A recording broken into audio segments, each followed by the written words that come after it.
ओम नमो भगवते वासुदेवाय नमः। Hariom Sharma money tips channel पर आप सभी का स्वागत है। भादो मास के 21वें अध्याय की कथा। भादो मास में प्रत्येक दिन का अपना अलग महत्व होता है। इस मास में भगवान की भक्ति, दान पुण्य, व्रत उपवास तथा गौ माता का पूजन करने से हर प्रकार के कार्यों में सफलता मिलती है।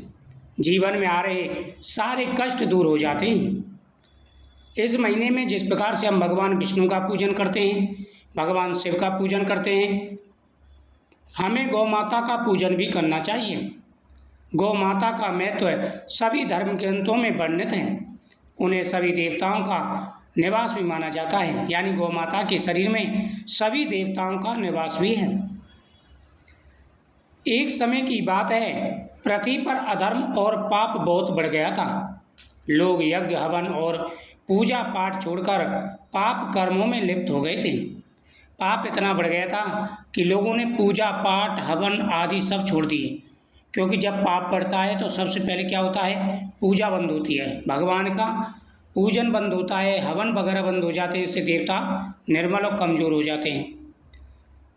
तो चारों तरफ पृथ्वी पर हवन पाठ पूजा सब कुछ बंद हो गए, यज्ञ अनुष्ठान सब कुछ बंद हो गए। लोग हर समय पाप और अधर्म में रहने लगे और उसके साथ साथ लोग दुखी भी थे। तब माता पृथ्वी देवताओं के पास गई और बोली, हे देवताओं, मेरे ऊपर इतना पाप बढ़ चुका है, अब मुझसे सहन नहीं होता। सभी देवता माता पृथ्वी को साथ लेकर के भगवान विष्णु के पास गए।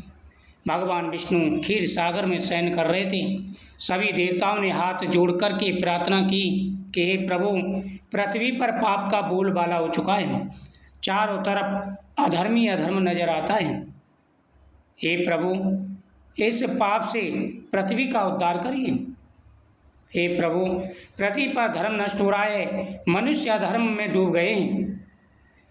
भगवान विष्णु मुस्कुराए और बोले, हे देवताओं, अब तुम्हें चिंता नहीं करनी चाहिए, क्योंकि शीघ्र ही गौ माता पृथ्वी पर सभी पापों का नाश करेंगी। सभी देवता गौ माता की आराधना करो। गौ माता के शरीर में सभी देवताओं का वास होगा और सभी पृथ्वी पर जो मनुष्य गौ माता का पूजन करेंगे, उनकी बुद्धि पवित्र होगी और बुद्धि धर्म में लगेगी, अधर्म से उनका मन हटेगा। अब शीघ्र ही गौ माता का प्राकट होगा। यह गौ माता सबके लिए अमृत के समान दूध देने लगी। ऋषि मुनि देवता और मनुष्य सभी का जीवन धन्य हो गया। सभी के जीवन में परिवर्तन आने लगा। जो भी गौ माता का पूजन करता वह धर्म में हो जाता। गौ माता के दूध का सेवन करने से उनकी बुद्धि पवित्र होती। किंतु राक्षस और पापी लोग गौ माता का अपमान करने लगे। तब भगवान श्री कृष्ण ने गोकुल में जन्म लिया और गौ पालन का महत्व बताया। स्वयं भगवान श्री कृष्ण जी गौ माता का पूजन करते थे और गौ पालन करते थे। पूरे संसार के वासियों को भगवान ने बताया कि गौ माता का कितना महत्व है। उन्होंने स्वयं ग्वाल बालों के साथ गौ का पालन पोषण किया और यह सबको संदेश दिया, गौ माता पृथ्वी पर चलती फिरती कामधेनु है। जो इनकी सेवा करता है वह पुण्य का भागी बनता है और उसके सभी कष्ट दूर हो जाते हैं। शास्त्रों में भी कहा गया है कि जहाँ पर गौ माता विराजमान रहती हैं, जहाँ पर गौ माता को फल खिलाया जाता है, वहाँ पर सभी देवताओं का वास माना गया है। गौ माता में 33 कोटि देवताओं का वास माना गया है। गौ सेवा करने से पितृ और देवता प्रसन्न होते हैं। गौ माता का दूध, दही, घी, गोबर, गौमूत्र ये पंचगृह कहलाते हैं, जो सभी रोगों को हरने और सभी को पवित्रता प्रदान करने वाले हैं। इसलिए सभी को गौ माता का पूजन अवश्य करना चाहिए।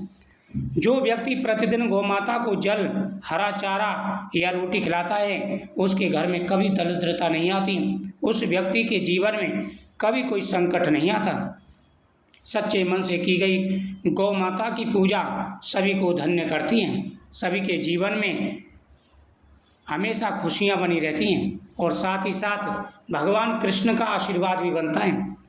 कृष्णाय वासुदेवाय हरे परमात्मने प्रणतः क्लेशनाशाय गोविंदाय नमो नमः। भगवान कृष्ण का पूजन करें और गौ माता का पूजन करें, इससे आपको हर प्रकार का सुख और वैभव प्राप्त होगा। वीडियो को शेयर करें, चैनल को सब्सक्राइब करें, कमेंट में जय गौ माता की जरूर लिखें। भगवान कृष्ण प्रसन्न होकर के आपकी हर मनोकामना पूरी करेंगे तथा गौ माता का आशीर्वाद भी प्राप्त होगा।